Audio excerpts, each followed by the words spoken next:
వికారాబాద్ జిల్లాలో అభివృద్ధికి డోకాలేదని మంత్రి పొంగులేటి శ్రీనివాసరెడ్డి అన్నారు. తాండూరు పట్టణంలో ఎమ్మెల్యే బుయ్యని మనోహర్ పుట్టినరోజు వేడుక, వ్యవసాయ మార్కెట్ కమిటీ నూతన పాలకవర్గ ప్రమాణ స్వీకారం ఘనంగా జరిగాయి.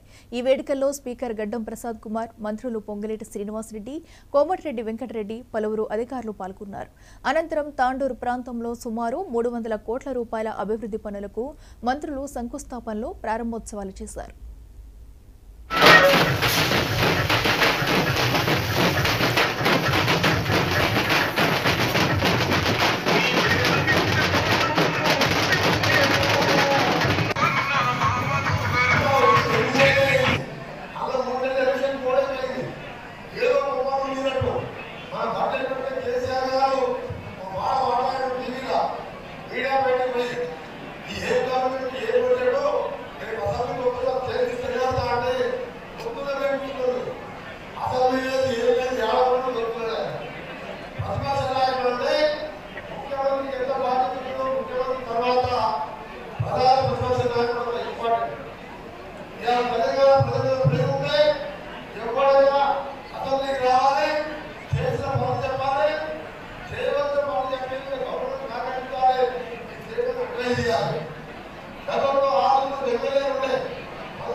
ఆ 25 లక్షల అప్లికేషన్ ఏమైతే